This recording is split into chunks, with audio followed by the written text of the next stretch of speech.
चला। नमस्कार, आप देख रहे हैं द भारत खबर। मैं हूं आपके साथ प्रमोद रिसालिया। इस वक्त हम हैं हरियाणा के सिरसा जिला के तलवाड़ा खुर्द गांव में। यहां से घग्गर नदी निकलती है, क्योंकि हरियाणा में यमुना में बाढ़ के बाद घग्गर में भी कई जगहों पर जो है वो बाढ़ की स्थिति बनी हुई है। करीब हजारों एकड़ जो है किसानों की जो है वो फसलें तबाह हो गई। सिरसा के आसपास भी जो है रंगा में जिस तरीके का बांध टूटा, वहां पे जो है हजारों एकड़ किसानों की फसल जो है वो बर्बाद होगी। पनिहारी में भी खेतों के अंदर जो है किसानों के पानी भर गया। उसी को देखते हुए यहाँ पर आप देखेंगे तो ये जब घग्गर नदी है, ये जब कौशल्या डैम से होती हुई पंजाब सरदूलगढ़ से होती हुई सिरसा पहुंचती है और सिरसा से जब ये राजस्थान में इंटर करती है, तो ये करीब जो है अब हम खड़े हैं, ये गांव जो है बिल्कुल राजस्थान की सीमा पर है। आप देखेंगे उधर वाली साइड में, हम वहां जाकर भी आपको दिखाने की कोशिश करेंगे कि यह वो जो है वो इंदिरा गांधी नहर है, यानी जिसको राज कनाल बोलते हैं। और ये जो पानी है अभी फिलहाल के लिए, जैसे हमारी प्रशासन से बात हुई थी कि करीब 15,000 क्यूसिक पानी ही घग्गर नदी के अंदर है। O2 हेड के अंदर, जहां पर हेड बना हुआ है, उसके अंदर जो है करीब बताया जाता है कि 25 से 30,000 क्यूसिक पानी है। कभी खबरें ये आती है कि 50,000 क्यूसिक पानी जो है वो छोड़ा गया है, लेकिन उसको डाइवर्ट करने के लिए अब जो है ये आप देख रहे हैं, ये काम जो चल रहा है यहाँ पर, प्रशासन जो है वो अपनी एहतियातन तौर पर करवा रहा है, ताकि जो है आगे के जो इलाके हैं, तो यहाँ के आसपास के जो आप देखेंगे खेत है या गांव जो है, यहाँ पर हरियाणा का जो गांव पड़ता है वो तलवाड़ा खुर्द है। आगे जो है तलवाड़ा झील जो है वो राजस्थान में पड़ती है। तो वो आसपास के गांवों के अंदर जो है ऐसी कोई स्थिति बाढ़ की न बने, उसको देखते हुए जो है यहाँ का प्रशासन जो है, आप ये मशीनें देखेंगे, इधर देखेंगे तो हरियाणा पुलिस के जवान खड़े आपको दिखाई देंगे। ये जो है ये गार निकालकर यहाँ से एक रास्ता बनाया जा रहा है, जिससे कि ये जो पानी है वो राज कनाल में डाइवर्ट किया जा सके। कुछ पानी जो है करीब, जब हम बात कर रहे थे प्रशासन के लोगों से, तो वो बता रहे थे कि करीब 5,000 की क्षमता जो है वो राज कनाल के अंदर, इंदिरा गांधी नहर के अंदर है। जो 5,000 का डाइवर्जन जो है पानी का वो उधर की तरफ हो जाएगा। कुछ जो है सेम नाले के अंदर पानी जो है वो चला जाएगा। तो कुल मिलाकर जो है यहाँ पर पानी की वो जो स्थिति है, जो कहा जा रहा है कि आसपास के गांव में जो है आप देखेंगे दूर दूर तक पानी नजर आएगा आपको। बाढ़ की जो स्थिति हम आपको दिखा रहे हैं, तो आप देखेंगे दूर दूर तक पानी जरूर नजर आएगा, लेकिन ऐसी कोई स्थिति नहीं है। ये आप देखेंगे जिस बांध पर चल रहा हूँ, यहाँ पर आप देखेंगे तो करीब करीब ये काफी ऊंचा है। ऐसा ही बांध जो है सामने अगर आपको दिखाई देगा, तो वहां पर भी आप देखेंगे तो अभी ऐसी कोई स्थिति नहीं है कि बांध टूट जाए या बिल्कुल बांध के करीब जो है पानी लग चुका है। लेकिन एहतियातन तौर पर जो है इस पानी को डाइवर्ट किया जा रहा है इंदिरा गांधी नहर की तरफ, ताकि जो है लोगों को राहत लगे, जो डर का माहौल है वो कम हो सके। तो हमारे साथ जो है अमरजीत सिंह जी, मुख्य अभियंता सिंचाई विभाग राजस्थान। ये जो स्थिति अब बनी है बाढ़ की, इसको कुल मिलाकर ये जो इलाका आता है, इसमें तो ऐसा दिख रहा है कि अभी स्थिति जो है बिल्कुल नियंत्रण में है। एहतियातन तौर पर हम देख रहे हैं यहाँ पर बड़ी बड़ी मशीनें जो लगी है, और ये पानी जो है डाइवर्ट किया जा रहा है इंदिरा गांधी नहर की तरफ। तो ये मतलब कैसे एहतियातन तौर पर ही आप देख रहे हैं इसको? नहीं, इसमें सबसे पहले अपने ये समझना होगा कि इस बार परिस्थितियां कैसी ये बनी, क्योंकि ऊपर हरियाणा एरिया में, उससे भी ऊपर हिमाचल देखो तो वहाँ बहुत बरसात हुई, और उस बरसात से वहाँ नुकसान ही बहुत हुआ, और बहुत के उनकी नहरें टूटी, गांव में पानी, शहरों में पानी भरा। इवन अम्बाला जैसे शहर के अंदर भी 8-9 फुट पानी आ गया, और वो पानी सारा नीचे आता हुआ उनके जो गुला चिक्का, जो हमारी गेज जहाँ से हम कंट्रोल करते हैं पानी, उसका हमेशा से हमारा ट्रेंड रहा है कि उसका 1/3 करीब पानी हमारे यहाँ पहुंच जाता है। तो वो गेज भी एक बार जो है उसका पानी 1 लाख क्यूसिक रहा, एक दिन चला, एक 1.5 दिन चला, और उसके बाद वो वहाँ भी ब्रीच हुआ तो गेज डाउन हुई। और ब्रीच होने के बाद वो पानी तो कहीं ना कहीं दोबारा नालों में होता हुआ यहीं, क्योंकि एक घग्गर का जो पूरा कैचमेंट एरिया को लेता हुआ नीचे पीछे आना पानी। तो और इसके साथ साथ जो हमने देखा कि पंजाब एरिया में भी बहुत बरसात हुई, वहाँ भी बहुत नुकसान हुआ, और पंजाब एरिया का भी इसका कुछ जो है सुनाम का एरिया और कुछ साथ लगता है, घग्गर कुछ जगह बॉर्डर पे चलती है, वो पानी भी जो है उसका भी कुछ जो ड्रेन थे उसका पानी भी इस घग्गर नदी में आता था। जो पहले, इससे पहले जब कभी भी पिछले सालों की तुलना करें हमने देखा, तो उन ड्रेन को हमने चेक किया तो उसमें कोई पानी नहीं आ रहा था, और इस बार उसमें भी कहीं 7,000 कहीं 3,000 ऐसा पानी हमें दिखा।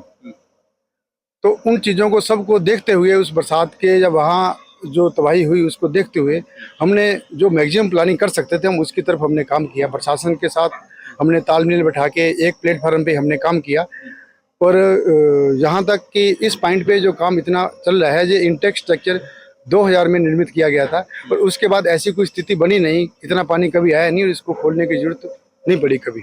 अभी अगर हम बात करें, जैसे ऑटो हेड में खबरें बहुत सारी आती है, प्रशासन भी है जो बार बार कई बार गलती के शिकार हो जाते हैं, कह रहे हैं कि 50,000 क्यूसिक पानी जो है ऑटो हेड के आसपास है।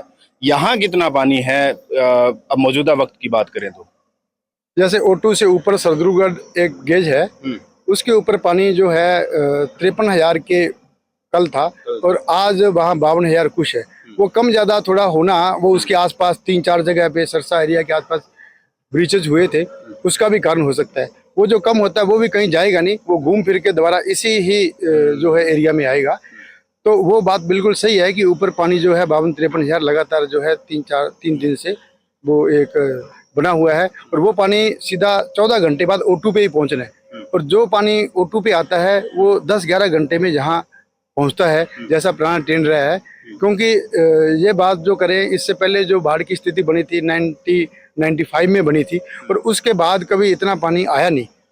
और हमारे यहाँ हनुमानगढ़ की बात करें तो उससे पहले भी हमारे जैसे जो घग्गर नदी है, नाली बेड है, उसमें 5,000 के आसपास ही पिछले पानी चला। और हमारा जो घग्गर डाइवर्जन चैनल है उसमें भी 8,000 से कभी ज़्यादा पानी नहीं चला। 2000 में इस हेड को निर्मित किया गया था, उसके बाद कभी इसकी आवश्यकता नहीं पड़ी। और इसका जो मेन उद्देश्य था, घग्गर का पानी इसके अंदर जो है नहर के अंदर डालना था। विपरीत परिस्थितियों में जब कभी ऐसी स्थिति आए कि नहर को खतरा हो, और उसके लिए इसको डिजाइन किया हुआ है मैक्सिमम 10,000 क्यूसेक के लिए। इसकी कभी आवश्यकता नहीं पड़ी। हाँ, क्योंकि ये वन वे था, इससे सिर्फ पानी डाल सकते थे। जब इंदिरा गांधी कैनाल में पानी चलता था तो यहाँ से 400-500 क्यूसेक पानी लीकेज होता था। उस लीकेज को रोकने के लिए ऊपर के अपस्ट्रीम साइड में और डाउनस्ट्रीम साइड में भी बंधा लगाया गया था, जिससे कि इससे पानी जो हमारा इंदिरा गांधी कैनाल में जब चलता है, रेगुलेशन ग्रुप चलता है, जहाँ से लीकेज नहीं हो, इसलिए इसको टेम्परेरी तौर पे बंद किया हुआ था। यानी ये अब वक्त ये कहता है कि अब खोल दिया जाए, क्योंकि अगर पानी और ज़्यादा आता है तो आसपास के गाँव में भी पानी जा सकता है। इस लिहाज से आप ये पूरा काम कर रहे हैं कि पानी निकाला जाए यहाँ से। हाँ, इस बार जैसा कि मैंने पहले बताया कि इस बार काफ़ी परिस्थितियाँ ऊपर भी बहुत विपरीत बनी हुई थी। उन सब से सीख लेते हुए, क्योंकि हमें लगा कि हरियाणा में इतना नुकसान हुआ है, पंजाब में बहुत नुकसान हुआ, उसकी निर्वाणा ब्रांच हरियाणा क्षेत्र में 5,000 क्यूसेक की थी, उसके ऊपर से पानी फैल गया। पंजाब की सरहिंद कनाल थी, 10,000 क्यूसेक पानी उसके अंदर नाले का गिरा और उसमें पूरे मिट्टी भर गई। तो हमें ये लगा कि हमारी जो इंदिरा गांधी कनाल जो हमारी लाइफ लाइन है, जिसके अंदर 10-11 जिलों को हम पीने का पानी देते हैं, 6 जिलों को सिंचाई के लिए हम पानी देते हैं, यदि ऐसी विकट परिस्थितियाँ आई और इस नहर को नुकसान हुआ तो हमें बहुत बड़ा राजस्थान को नुकसान झेलना पड़ेगा। उसके लिए जो भी बेहतर हम कर सकते थे कम समय में, वो हमने कम समय में प्लानिंग करके, दिन रात करके हमने ये किया कि हम बाढ़ की स्थिति से भी हम निपट पाएंगे और हमारी इंदिरा गांधी कैनाल को भी बचा पाएंगे। यदि और ज़्यादा विपरीत परिस्थितियां बनती है तो ये एक विपरीत परिस्थितियां मानते हुए हमने प्लानिंग किया है, वो जरूरी भी था हमारे लिए। नहीं, आप सिंचाई के अधिकारी हैं, तो मैंने एक बात देखी, जैसे हम हैथनी कुंड बैराज की बात करते हैं, दिल्ली में इस बार अचानक से ही पानी पहुंच गया। यमुना में जब फ्लड आया तो दिल्ली में पहुंच गया। तो वहाँ ये कहा जाता है कि एक जो ईस्टर्न और एक वेस्टर्न जो दो नहरें हैं आमने सामने, एक तो बिल्कुल यमुना का है, तो वो लोग ये कहते हैं कि हम उसमें पानी इसलिए नहीं छोड़ते नहरों में क्योंकि गाद जम जाता है। अब ये जब हम यहाँ देखते हैं इस लिहाज से कि अगर हम इंदिरा गांधी नहर में पानी छोड़ेंगे तो ये जो गाद है वो कहीं ना कहीं प्रभावित नहीं करेगा लोगों को, कि आने वाले टाइम में पीने का पानी की दिक्कत फिर आपको और ज़्यादा मशक्कत करनी पड़ेगी पानी अपने गाद निकालने के लिए इंदिरा गांधी से? नहीं, ये ऐसी परिस्थितियां ऐसा होता नहीं है, क्योंकि जैसे हम देखें कि हमारे हरीके बराज से भी रिवर है, उसके ऊपर भी पानी जब बरसात के दिनों में आता है तो वो मिट्टी लेके ही आता है। चलते पानी के अंदर जब उसमें एक फ्लो होता है तो सेल्फ क्लीनिंग वेलोसिटी से वो डिजाइन कैनाल होती है, उसमें ऐसा नहीं आता। परंतु यदि ऐसा होता है कि कोई बड़ा नाला टूट के सीधा ही किसी एक कनाल में गिरे और वो पूरा का पूरा जब उस कनाल में गिरता है तो पीछे से मिट्टी लेके आता है, तो तब ज़्यादा नुकसान होता है। ये जो घग्गर नदी का जो पूरा एरिया है, ये पूरा क्ले कंटेंट्स का पूरा एरिया है और जमा हुआ पानी आता है। जैसे आप पीछे देखोगे तो काफ़ी साफ पानी आता है और जहाँ भी आप देख रहे हो जो मिट्टी को काफ़ी मशक्कत करने के बाद ही हटा के हम लोग इसको आगे पानी बढ़ा रहे हैं। तो इसलिए इस तरह की परिस्थितियाँ थोड़ी होगी, पर फिर भी हम हमारे कनाल को, हमारे एरिया को यदि बचाने के लिए हमें जो करना पड़ेगा तो हमें करना पड़ेगा, हम करेंगे इसको। ठीक है, आपका बहुत बहुत शुक्रिया। तो अभी आप देखेंगे कि ये इंदिरा गांधी नहर है और ये जैसा कि अमरजीत बता रहे थे कि ये जो है मिट्टी डाल के एक बांध बना दिया जाता है ताकि ये जो पानी है, क्योंकि ये जो गेट है इसके अंदर से पानी जो है रिसाव करता रहता है थोड़ा थोड़ा, तो पानी की बर्बादी होती है। ये पीने के पानी के लिए मुख्य तौर पर राजस्थान की इसको एक तरह से कहा जा सकता है कि ये नब्ज है और 19 जिलों में ये जो पानी जाता है पीने का, तो उस लिहाज से पानी की बर्बादी को रोकने के लिए जो है ये बांध पहले बना दिया गया था। अब जो है इसको बांध को तोड़कर क्योंकि घग्गर का पानी डाइवर्ट कर रहे हैं ताकि राजस्थान में कुछ सिंचाई का भी पानी हो, और दूसरा ये है कि जो आसपास के जो इलाके हैं घग्गर के लगते हुए, यहाँ पे तलवाड़ा खुर्द है, बनी है, उससे पहले जो है करीवाला है और यहाँ पर कई ऐसे गांव हैं जो बिल्कुल यूं कहें कि डूब के जो इलाके हैं घग्गर की जो रहते हैं, जो पास में रहते हैं, उनको राहत देने के लिए एहतियातन तौर पर है। मैं ये पहले भी कह चुका हूं कि अभी ऐसी स्थिति नहीं है कि गांव में पानी पहुंच जाए। यहाँ पर कुछ लोग काम भी कर रहे हैं, ये आप देखेंगे। इधर जो है ये जो फाटक है खोलने के लिए कितनी मेहनत करनी पड़ रही है। कितने सालों बाद खोल रहे हैं आप लोग इसको? ये 20 सालों बाद खुल रहा है। तो कितना आपको इसमें जाम वाम हो गया क्या? ये बहुत जाम हुआ था इसमें, ये जेसीबी लगाई गई, उससे भी नहीं खुला, फिर 3 जेसीबी लगी, फिर खुले हैं ये सब। अच्छा, मिट्टी तो आप ये जब पानी में जैसे वो नीचे आप देखेंगे तो बड़ा ही ये भी दिलेरी वाला काम होता है। ये जो लोग काम करते हैं बड़ा ही गजब का आप देखेंगे, तैर कर आ रहे हैं और कैसा काम कर रहे हैं। तो ये आपको डर नहीं लगता क्या आप लोगों को? डर लगता है। डर क्यों लगता है? साढ़े कड़ा परिवार नहीं है। डर लगता क्यों नहीं? तो फिर ये मतलब कैसे कर लेते हैं आप इतना काम? डैड सब कुछ करवा लेता है, ये मजबूरी है। ये मशीनों वगैरह से नहीं हो सकता काम? मशीनों से। तो वो लोग जो क्या कर रहे हैं नीचे, मतलब क्या ये पूरा का पूरा साफ कर रहे हैं? पूरा साफ कर रहे हैं जी, रास्ता बना रहे हैं पानी के लिए। रास्ता पानी का उधर 3 छोड़ रखे हैं।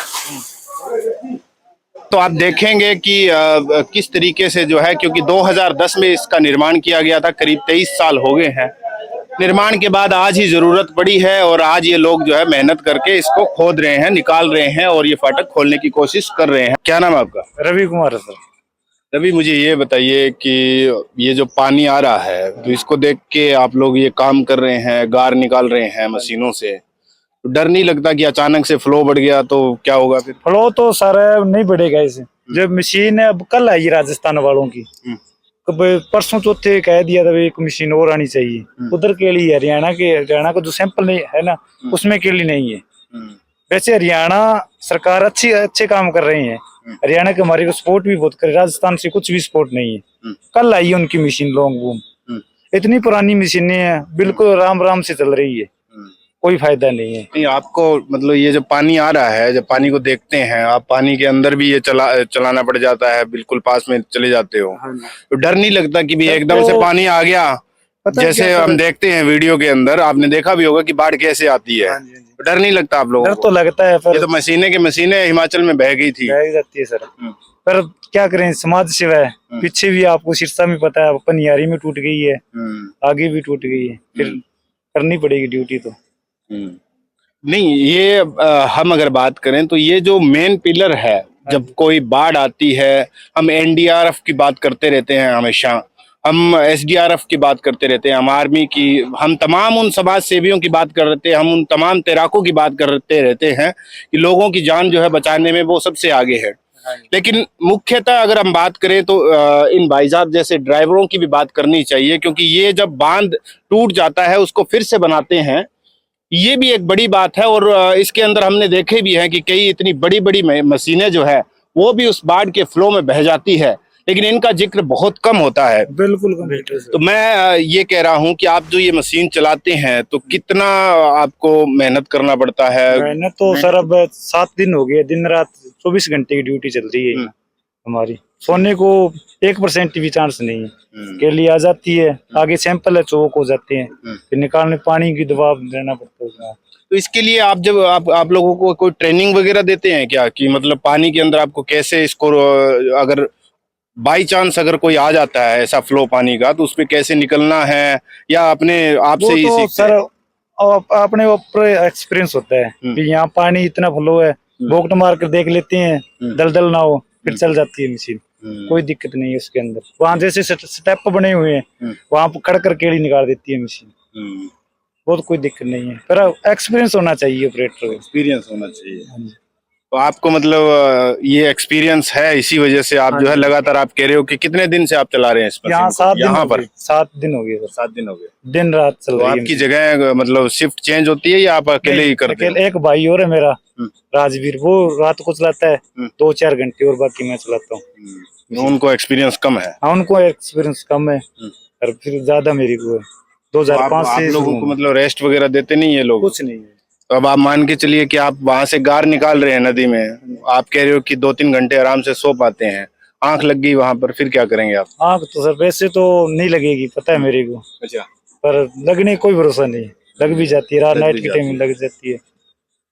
लेकिन यहाँ पे तो इतना पानी नहीं है, तो कुल मिलाकर हम कह सकते हैं इनका बहुत बहुत शुक्रिया हम लोगों को करना चाहिए, क्योंकि इन जैसे लोग जो है वो कहीं ना कहीं जहाँ बांध टूटते हैं, जब उनको बनाते हैं फिर से, आप देखेंगे तो अभी मशीनें देखिए यहाँ पर कम से कम 7 या 8 के आसपास मशीनें लगी हुई हैं, उधर वाली साइड में भी है और इधर भी है। तो ये जो लोग हैं, ये जो काम करते हैं, तो इनके काम को भी सराहा जाना चाहिए। और दूसरी बात ये है कि सरकार को जब पानी आ जाता है, जब पानी बढ़ जाता है, जब बाढ़ की स्थिति उत्पन्न हो जाती है, तब जाकर याद क्यों आता है कि नदियों को साफ करना है, नदियों के अंदर जो गार बसा है उसको निकालना है। इससे पहले जो है सरकारें क्या कर रही होती है, ये एक बड़ा सवाल है। क्या जब सरकार है वो जो नदी की जब सूखी होती है तब ये तमाम जो काम कर नहीं सकती? क्या सरकार जो बजट के बड़े बड़े दावे करती है कि हमने जो घग्गर में इतने करोड़ रुपए जो है साफ सफाई पर लगा दिए, तो वो साफ सफाई दिखती क्यों नहीं है? क्या कारण है कि सरकार जो है वो जब मुसीबत आती है तभी जाकर जो है जागती है? और आज देखेंगे तो बड़ी बड़ी मशीनें, इसलिए नहीं है कि यहाँ पर जो है कि बाढ़ आ गई है, ये एहतियातन के तौर पर है। ये 2 राज्यों के बीच का ये एक तरह से यूं कहा जा सकता है कि समझौता है कि दोनों राज्य जो है मिलकर इस मसले को सुलझा रहे हैं। लेकिन इससे पहले कहाँ थे वो? क्या पीछे जब आप देखेंगे तो ये जो घग्गर की जो जगह होती है उसके अंदर जब किसान खेती कर रहे होते हैं, जब आप किसी की जमीन ले लेते हैं, तब आप देखेंगे कि वहां पर स्थिति तो अपनी जमीन कोई ना कोई तो वापस लेगा। तो वही जो है नदियां वापस करने लग गई है। आप देखिए कि कितने एकड़ जो है ये जमीन जो है, या हो सकता है कि किसानों की खुद की जमीन होगी, लेकिन घग्गर के आसपास ये इतनी नीची इसलिए कर दी जाती है, एक तो कटाव की वजह से, और दूसरा ये है कि खेती को आसान करने के लिए ये जो तमाम लोग हैं समतल करके इस जमीन को जो है वो नीचे कर देते हैं। तो ये मुसीबत अपने लिए ही है। तो इसी वजह से ये आप देखेंगे तो कुछ खेत डूब जाते हैं, और जब पानी बढ़ेगा तो गांव तक भी पहुंच जाता है। लेकिन सरकार जो है दावे ये करती है कि हमने साफ सफाई पे इतने करोड़ों रुपए खर्च कर दिए, घग्गर में, यमुना में, सतलुज में, तमाम नदियों में ये दावे करती है खट्टर सरकार। लेकिन जब पानी आता है तब आप देखेंगे तो मशीनें लग जाती है यहाँ पर। उससे पहले कहीं मशीनें आपको दिखाई नहीं देगी। आज ये लोग जो है सिर्फ इस वजह से कर रहे हैं कि एहतियातन तौर के ऊपर 2 राज्यों के अंदर जो ये एक तरह का यूं कहा जाए कि उधर से कुछ राजस्थान के भी लोग लगे हुए हैं, इधर हरियाणा सरकार भी लगी हुई है। तो ये एक तरह का डाइवर्ट करके पानी जो बढ़ेगा, क्योंकि अंदाजा ये लगाया जा रहा है क्योंकि बारिश का मौसम है, तो बारिश लगातार जब आएगी तो पानी फिर से बढ़ेगा। इसी वजह से कहीं ना कहीं ये एहतियातन के तौर पे है। लेकिन सरकारों को पहले करना चाहिए था। अगर आज मान के चलिए कि मानसून खत्म हो जाता है, उसके बाद में जब घग्गर सूख जाती है, तब आप साफ सफाई करके उसको तैयार करिए, रेडी रखिए, ताकि कल को पानी आए तो बिल्कुल साफ पानी जो है सीधा निकल जाए यहाँ से। तो ये सरकार को देखने की जरूरत है। आप देखेंगे तो काम तो खूब चल रहा है यहाँ पर, लेकिन कुछ गांवों को, कुछ सपनों को, कुछ खेतों को, कुछ अरमानों को डुबोकर सरकार जो है वो जागती है। और जागने के बाद आप देखिए कि काम फिर शुरू होता है। लेकिन जो डूब गए, जिनके किसानों के जो खेत है, जिनकी फसलें जो है वो डूब गई, वो अब सिर्फ मुआवजे की ही ओर देखेंगे।